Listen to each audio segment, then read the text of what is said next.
proof your wife cheated and is pregnant by another man. Your husband will learn to let your past be your past and start to trust you again.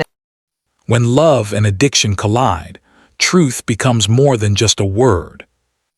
It becomes survival.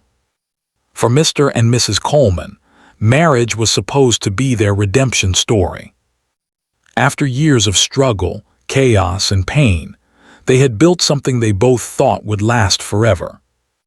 But now, sitting in paternity court, 7 years of love, marriage, and recovery hang in the balance. All because of one question. Is the baby she's carrying his? Mr. Coleman says his marriage is falling apart because he believes his wife has been unfaithful. He says he has proof, and if the DNA results confirm his suspicion, he's ready to walk away for good. But Mrs. Coleman insists otherwise. She says her husband is the father of her unborn child, and that her past mistakes should not destroy their future. This isn't just a case about fidelity or paternity. It's about two people who met in the darkest corners of life and fought their way back toward the light. They met years ago, both deep in addiction. He was lost, she was pregnant by another man, and neither believed they deserved love. But something happened when they found each other. He saw her pain, the kind that hides behind hollow eyes and trembling hands, and decided to do something no one had done before. He protected her. When he found out she was still using while pregnant, he made a desperate choice. He took her away from the streets, locked her inside a safe space for 3 days, and refused to let her use. She later said that moment saved her life. He kept me clean, she recalled. He told me I was worth saving, and for the first time I believed it. From that moment, she said she fell in love, not because he was perfect, but because he saw beauty where the world only saw damage. They got married soon after. Together they built a family, 4 children, years of sobriety, and what seemed like peace. But old wounds never disappear completely. Mr. Coleman says trust became the first casualty of recovery. Even as he fought his addiction, he couldn't silence the voice in his head, whispering that his wife's heart still wandered. And then came the moment that changed everything. Mrs. Coleman got pregnant again, but this time, along with the good news came something far darker. During a routine visit to the doctor, she tested positive for an STD. That single diagnosis shattered the fragile foundation of their recovery. For Mr. Coleman, it was proof enough that his worst fears were true. For her, it was the start of yet another storm she didn't know how to weather. She admitted that during her relapse she had been reckless. That drugs and desperation had pushed her into choices she didn't fully understand. But she swore the infection wasn't new. It was one that had simply never been properly treated. She said she hadn't cheated since she'd been clean. But for her husband, words weren't enough. He couldn't ignore the timeline, the uncertainty, or the way his heart tightened every time he looked at her growing belly. "You tell yourself to trust again," he said quietly, "but once that seed of doubt gets planted, it grows fast." Despite the tension, both of them tried to stay clean and strong for their family. He had been sober for 2 years. She for 10 months. They were trying to rebuild, but every fight, every sleepless night, every glance of suspicion chipped away at what was left. Still, when asked what was truly at stake, Mr. Coleman said something that silenced the entire courtroom. "My sobriety, my family, and my marriage. If I lose this, I might lose everything." His wife, wiping tears, whispered, "It's not just his life on the line, it's mine too." The judge paused before speaking, aware that this wasn't a typical case. Both husband and wife weren't just fighting for answers. They were fighting for survival. That's when she called on a special guest to help, Dr. Drew Pinsky, the addiction specialist known for decades of work in recovery and rehabilitation. Through a live video feed, Dr. Drew appeared on the screen, calm, compassionate, and focused. The judge asked him a critical question. Could the stress of this case, the doubt, the DNA results, the confrontation trigger a relapse for either of them? Dr. Drew didn't hesitate. He said the situation was dangerous. This pregnancy and the uncertainty surrounding it, he explained, have already destabilized their recovery. Addiction isn't just about the drugs, it's about pain, shame, and fear. And both of them are living in all three right now. He praised Mr. Coleman for his seriousness, noting his 2 years of sobriety and his choice to live in a sober home. But he also voiced concern for Mrs. Coleman, who had been struggling more recently. "My fear," Dr. Drew said, "is that she's not being fully honest with herself, and that's dangerous. Honesty is what recovery depends on. If she keeps hiding from the truth, she'll slide back into the same darkness she fought so hard to escape." The room was silent. Even Mrs. Coleman looked down, tears streaming down her face. The judge asked softly, "Do you have anything you want to say to your husband?" And that's when her wall finally broke. She turned to him, trembling, her voice cracking under the weight of everything she'd been holding back. "I love you," she whispered. "When you came for me, when you found me out there with the kids, I saw something in you. You were glowing, clean, strong, different. I didn't understand it then, but I do now. I was trying to control something that had controlled me my whole life, and I couldn't. But you did, and you still reached your hand out to me." She took a deep breath and continued, "Every morning I make a promise to stay clean, to stay faithful. I've kept that promise. I'm not the same person I was. I love you, and I'm still fighting for us." Even Dr. Drew's voice softened as he listened. He said what everyone in the courtroom was thinking. "You can see how much is at stake. This isn't just a marriage, it's two lives fighting for survival. The truth, no matter how painful, will not destroy them. It will heal them. Because in recovery, rigorous honesty is everything." He reminded them both that the real danger wasn't the DNA result. It was relapse. And that to stay sober, they needed to make their recovery their top priority, above everything else, even above each other. "If they lose their sobriety," he said, "they lose their lives, and if that happens, their children lose both parents. So yes, the truth might hurt, but it's still their best chance at living." The judge nodded, visibly moved. She turned to the couple and said softly, "You've both been through enough lies to yourselves, to each other. This courtroom is where the truth starts." Then she held up the envelope, the one that carried the answer that could save or shatter their marriage. The DNA test had been done through a prenatal analysis. Blood drawn from the mother, fetal DNA isolated and compared to the alleged father's sample. Everyone held their breath as the judge opened the results.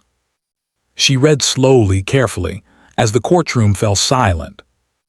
In the case of Coleman vs. Coleman, when it comes to the child that Mrs. Coleman is currently carrying, it has been determined by this court that Mr. Coleman, you are the father.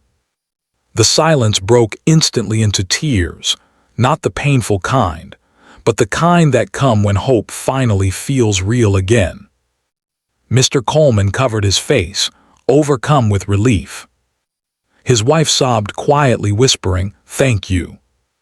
They embraced, not as two people trying to fix what was broken, but as two survivors finally allowed to breathe again. The judge smiled and said, Now there can be no more doubt. The truth is out, and now it's time to rebuild. Dr. Drew's voice echoed softly from the screen. Today was about more than paternity. It was about healing and choosing recovery over fear. The narrator's voice fades in as the camera lingers on the couple's tearful embrace. Sometimes truth doesn't tear people apart. It pulls them closer than ever before. For the Colemans, the DNA test didn't just prove paternity. It proved that love can survive even the darkest storms. If you face the truth together. Some stories start with love. Others start with betrayal. But this one started with confusion and ended with a truth no one expected. For Marcus Hill, fatherhood was supposed to be a dream. But lately, it's felt more like a nightmare. He came to paternity court claiming he had been tricked into believing he was the father of a 2-year-old boy named Landon. He says the woman who told him he was a father, Brittany, knew she was sleeping with 2 other men at the same time. But Brittany swears Marcus is the father, and that the other men in question are nothing but rumors. Now they're both here to find out the truth. Marcus is quiet but intense, the kind of man who's been holding pain inside for too long. When asked how this all started, he looks down and says, "I met her when I was at my lowest. I had just lost my job, just got out of a bad relationship. She made me feel like I was worth something again, but I didn't know she was still talking to her ex." That ex turned out to be Deshaun, a man who says he was also in a relationship with Brittany at the exact same time. He sits across the courtroom, arms crossed, eyes cold. "She told me I was the only one," he says, "but when the baby came, she called me and said, 'He might not be yours.' That's when I walked away." Brittany takes a deep breath, shaking her head. "They both knew about each other," she says. "I never lied. I just didn't think things would go this far." The courtroom murmurs. Even the judge looks taken aback. "You told both men you were seeing them at the same time." Brittany nods slowly. "I was lost. I didn't know who I loved. I just knew I didn't want to be alone." Marcus clenches his jaw. "You don't play with people's lives because you're lonely," he says. "I built a crib. I paid for diapers. I held that baby when he was sick. I loved him like he was mine, and now I don't even know who I am to him." The camera pans to Brittany, who's now crying silently. "I made mistakes," she whispers, "but I'm not a bad person. I just want my son to have a father." The tension in the room grows thicker as Deshaun, the second possible father, sits in silence. Then, unexpectedly, another man stands up from the audience. He introduces himself as Tyrone, the third man Brittany was allegedly involved with around the same time. Gasps fill the room. Even Brittany seems shocked that he showed up. "I didn't know he was coming," she says. Tyrone shakes his head. "You didn't have to tell me. I saw the episode promo online.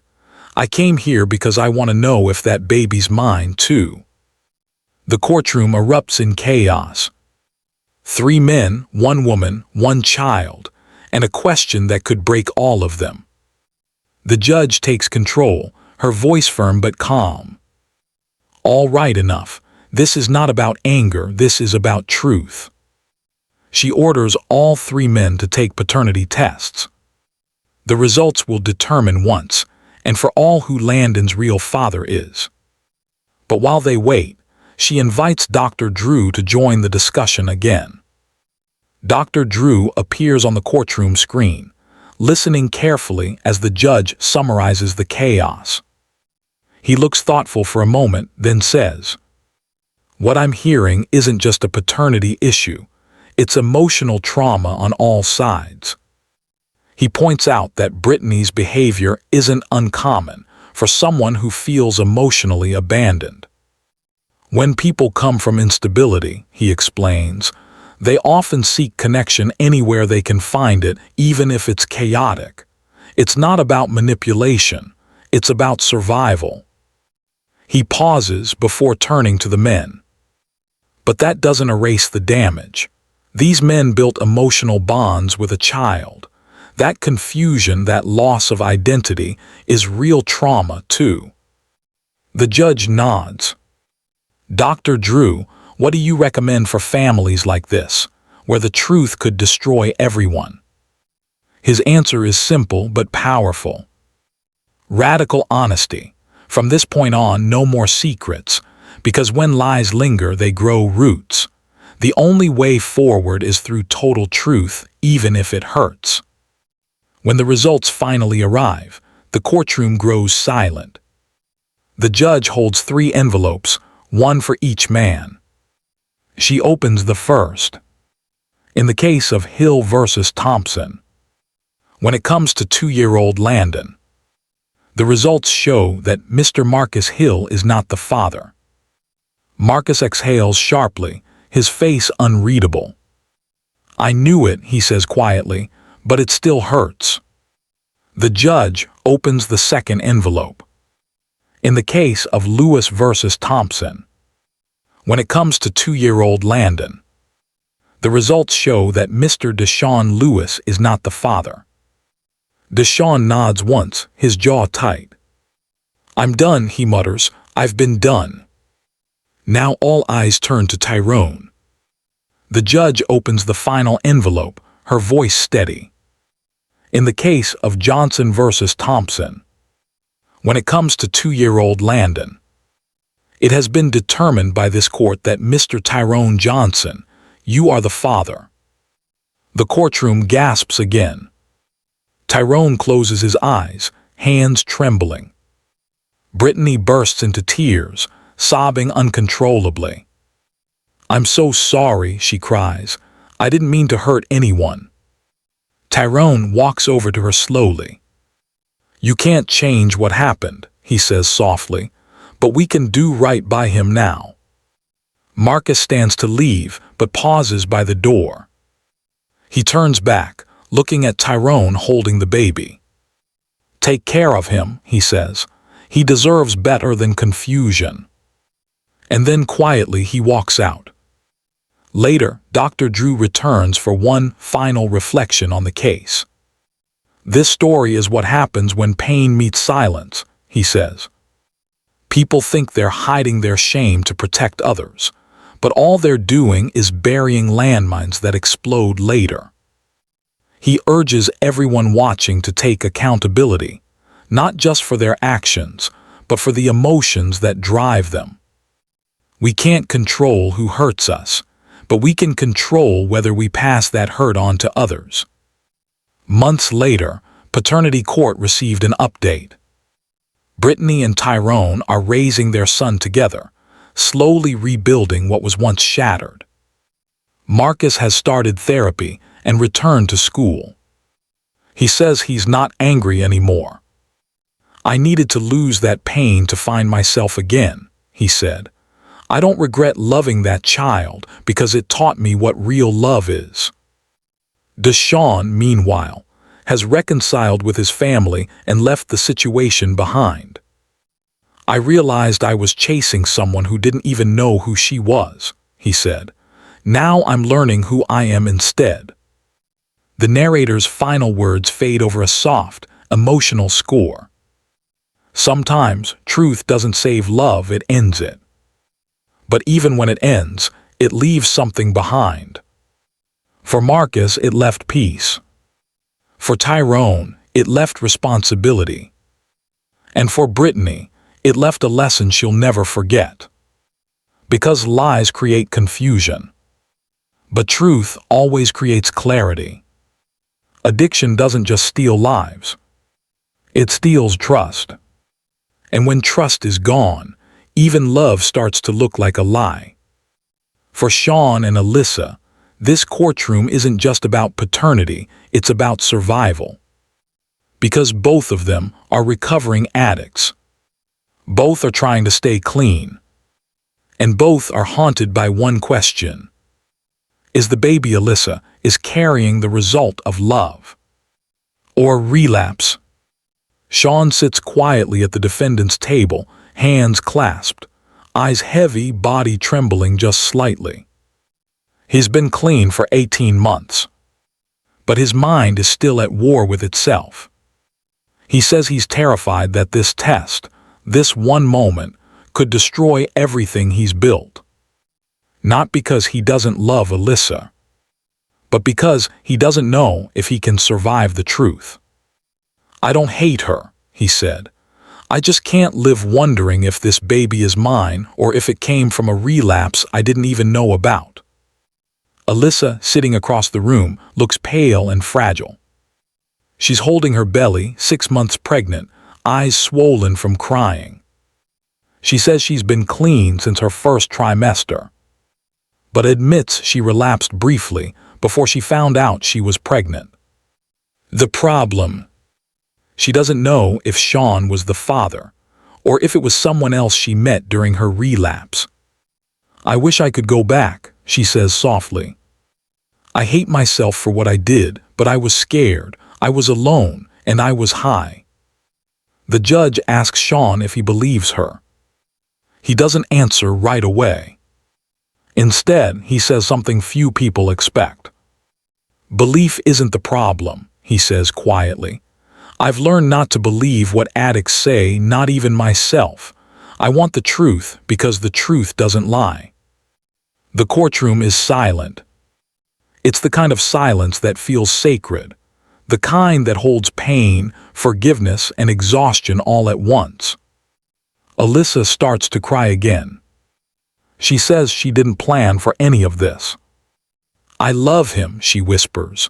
He's the only person who ever believed in me, but when I relapsed, I lost myself. I didn't even know who I was. I don't remember everything that happened, and that's what scares me the most. That's when Dr. Drew joins the courtroom once again, via video call. He listens carefully as both of them tell their sides. Then in his calm, steady voice, he says what everyone else is afraid to. This isn't about a baby, this is about relapse. He explains that relapse isn't just a mistake, it's a symptom of something deeper. A sign that a person is still running from something painful inside them. Alyssa's relapse wasn't random, he says. It was triggered by fear. People relapse when they feel unworthy of love, and when they believe they've already lost everything, they stop caring about themselves. He turns his attention to Sean. And for you, he says gently, you're terrified of being betrayed because in your addiction, betrayal was everywhere. Drugs lie, people lie, even your own brain lies, so you learn to live with distrust. He pauses. Now you're both trying to rebuild a life without lies, but you're still haunted by them. The judge nods, visibly moved. Dr. Drew, if the DNA test proves this baby isn't his, what happens to them then? Dr. Drew's face turns somber. That depends on whether they see this result as punishment or as a chance to grow. He continues. If the baby isn't his, it will hurt. But pain isn't failure. It's feedback. What matters most is what they do after this moment, because relapse, like lies, doesn't define you. It tests whether you're willing to start again. As the test results are brought in, the room feels heavy. The papers tremble slightly in the judge's hand. Every breath seems louder than the one before it. The judge begins to read. In the case of Bennett versus Harris, when it comes to the unborn child that Ms. Alyssa Harris is carrying, it has been determined by this court that Mr. Sean Bennett is the father. The room explodes with emotion. Alyssa breaks down, sobbing uncontrollably. Sean covers his face, whispering thank you over and over again. For the first time in years, he looks free, not from addiction but from fear. He walks over to Alyssa and kneels in front of her. He takes her hand and places it on his heart. "You don't ever have to lie again," he says softly. "Not to me, not to yourself." Dr. Drew's voice returns over the speakers, calm but firm. "This right here is what recovery looks like. It's not pretty, it's not perfect, it's honest." He reminds them both that the hardest part begins now. "You've been given a second chance," he says. "Don't waste it. Stay in therapy. Stay connected. Stay honest even when it's uncomfortable." Alyssa nods through her tears. "I want to be the kind of mother who tells the truth," she says, "no matter how ugly it is." Sean smiles faintly. "That's all I've ever wanted from you and from myself." Months later, paternity court received an update from the couple. Alyssa gave birth to a healthy baby girl named Hope. In her letter to the show, she wrote, "We named her Hope because that's what this test gave us, hope that even the most broken people can be rebuilt." Sean added, "I never thought the truth could heal. I used to think it only destroyed, but now I know it's the only thing that ever sets you free." The narrator's voice fades in softly, over a slow montage of recovery. Alyssa holding her newborn, Sean rocking the baby, Dr. Drew's words echoing faintly in the background. The truth doesn't erase pain, it transforms it. For the Colemans, truth meant redemption.